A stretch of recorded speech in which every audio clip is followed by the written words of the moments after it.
Assalamualaikum warahmatullahi wabarakatuh.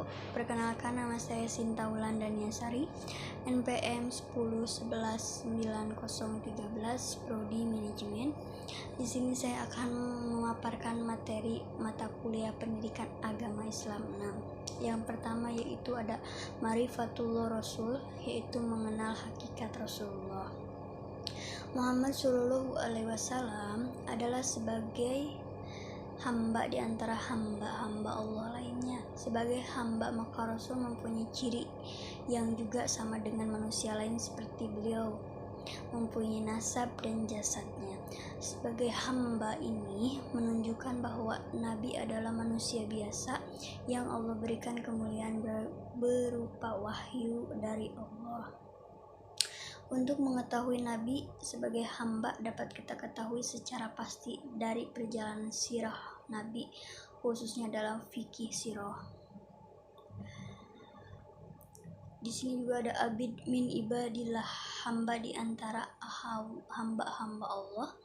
Rasul Muhammad Shallallahu Alaihi Wasallam adalah sebagai hamba dan manusia biasa yang juga makan, minum, pergi ke pasar, beristri, berniaga, dan segala aktivitas manusia yang dikerjakan dan ditunaikan dengan baik. Yang membedakan Rasul dengan manusia lain ialah Rasul mendapat wahyu, yaitu menyuruh kita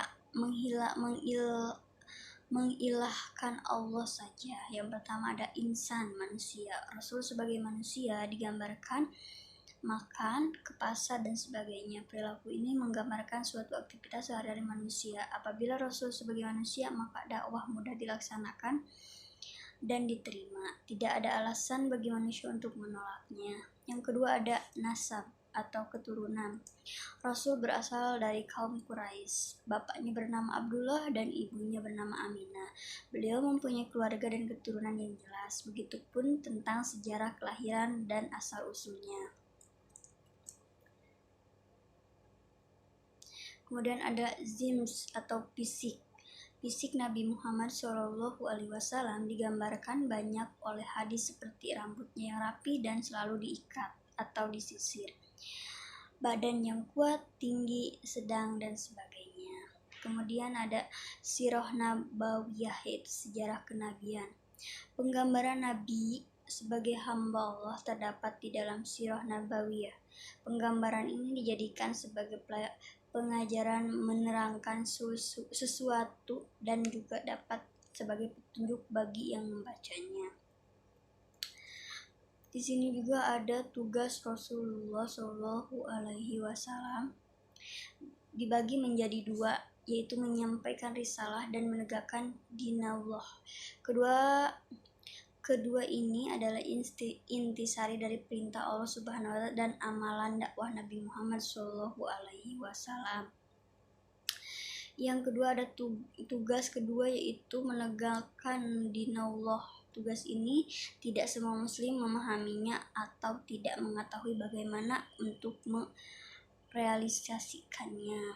Dalam Al-Quran kita mendapati berbagai macam perintah ibadah seperti sholat, zakat, saum, haji, dan lain-lain. Tentang bagaimana pelaksanaan sholat, Rasulullah Shallallahu Alaihi Wasallam pun bersabda, yang artinya sholatlah kalian sebagaimana kalian melihat sholat. Hadis riwayat Al-Bukhari.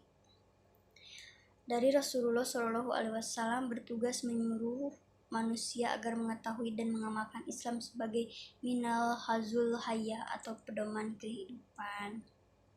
Kemudian di sini juga ada wajibuna nahwar Rasul, yaitu kewajiban terhadap Rasul. Nabi Muhammad Shallallahu Alaihi Wasallam diutus oleh Allah untuk umat manusia.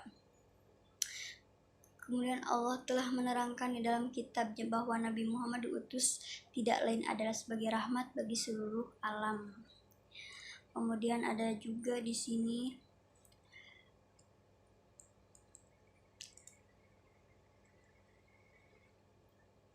dari hadis dapat ditemukan berbagai informasi tentang kehidupan Nabi Muhammad. Jangankan peristiwa besar yang beliau alami, ucapan beliau baik yang bersifat bimbingan, doa, atau bahkan canda dan amarah beliau terekam dengan rinci. Di sini ada yang pertama ada tosihu pirha fima akhbar, itu membenarkan apa yang disampaikan olehnya. Kemudian ada to'atuhu fima amar, menaati apa yang beliau perintahkan. Dan yang ketiga ada iztanabu manaha anhu, yaitu menjauhi apa yang dilarang oleh Allah Ta'ala. Yang keempat ada la a'budullah bil bima syara, kita tidak beribadah kepada Allah kecuali dengan apa yang diisyaratkan, dicontohkan oleh beliau. Tidak dibenarkan oleh seorang muslim melaksanakan peribadatan yang tidak sesuai dengan apa yang disyaratkan oleh Allah Ta'ala melalui Rasulnya. Perilaku beribadah dengan mengikuti hawa nafsu atau kehendak hati adalah mirip perilaku orang yang musyrik. Sekian yang dapat saya sampaikan. Mohon maaf bila banyak kesalahan. Wassalamualaikum warahmatullahi wabarakatuh.